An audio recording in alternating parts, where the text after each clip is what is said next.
নমস্কার বন্ধুরা, আমার বিএকে কুকিং হোম চ্যানেলে আপনাদেরকে স্বাগত। আশা করি আপনারা সকলে খুব ভালো আছেন। আজ আমি কোনো রান্নার ভিডিও নিয়ে আসিনি। আজ আমি দেখাবো কিভাবে আপনারা খুব সহজে মাত্র কয়েকটি জিনিস দিয়ে কিভাবে টাইলসে যে কোনো কালো দাগ সহজে পরিষ্কার করতে পারবেন। দেখুন আমার টাইলসটা কতটা পরিমাণ ময়লা হয়েছে। তাহলে ভিডিওটা স্কিপ না করে পুরোটা দেখতে থাকুন।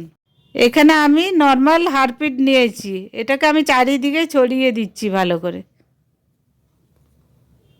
এর মধ্যে আমি সাবানের গুঁড়ি ছড়িয়ে দিচ্ছি। এরপরে আমি এটা ভালো করে একটা ঝাঁটা দিয়ে ঘষে নিচ্ছি। এটাকে আমি চারিদিকে কালো দাগটার মধ্যে ভালো করে ঘষে নিচ্ছি। এরপরে এর মধ্যে আমি একটু বেশি করে ভিনিগার অ্যাড করব। ভিনিগারটা দিয়ে আমি আরেকবার ভালো করে ঘষে নিচ্ছি। তারপরে এটাকে আমি 1 ঘন্টার মতো ভিজতে দেব। এটা আমার অনেক দিনের পুরনো ময়লা, তাই আমি 1 ঘন্টার মতো ভিজতে দেব।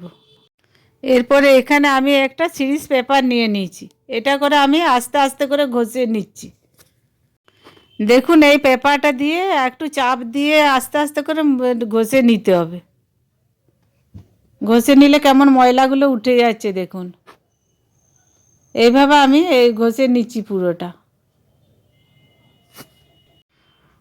আমি এইভাবে কালো দাগগুলো ঘষে নেব।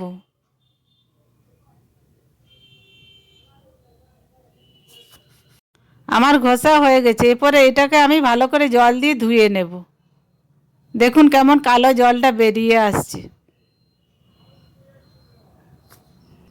এরপর এটাকে আমি সামান্য সাবান গুঁড়ি আর কচবেরাই দিয়ে একটু ঘষে নিচ্ছি। আমার হয়ে গেছে। এরপরে আমি এটা জল দিয়ে ভালো করে ধুয়ে নেব পুরোটা। দেখুন আমার মেঝেটা একদম নতুনের মতো চকচকা হয়ে গেছে। এখানে আমি ঝাঁটা দিয়ে ভালো করে ঘষে নেব।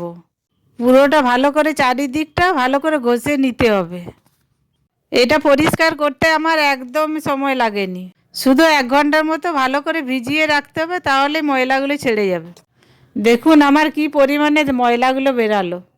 এরকমভাবে আপনারা বাথরুম বা রান্নাঘরের মেঝের টাইলসে যে কোনো ধরনের কড়া দাগ খুব সহজে পরিষ্কার করে নিতে পারবেন।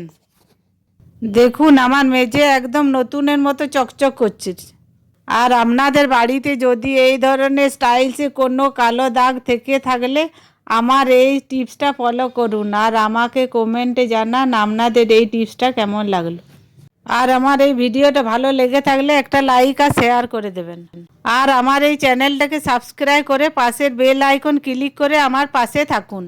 তাহলে দেখা হচ্ছে আরও একটা নতুন ভিডিওতে। ভালো থাকবেন, সুস্থ থাকবেন।